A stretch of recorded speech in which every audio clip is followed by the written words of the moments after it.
Ayan guys, sa mga Chinese kasi ngayon guys is ghost month nila. Yung parang All Saints Day sa atin. Yung, ano ba sa atin yung November 1? Yung Halloween.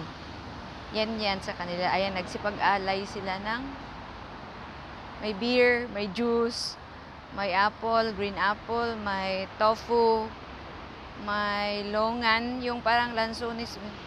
Tapos may ano pa, mga nuts, tsaka biscuit na mga matamis. Tapos may tanto, may bean sprout, yung togi.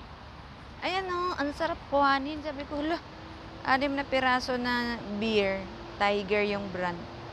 Tapos yung juice, 6 na piraso din. Inaalay nila yan eh, dito sa mga malalaking puno daw. Yan, kasi sa pag nasa malalaking puno, nandyan mga kaluluwa. Ayun, nakaiba. Lakad kami ni Dugis.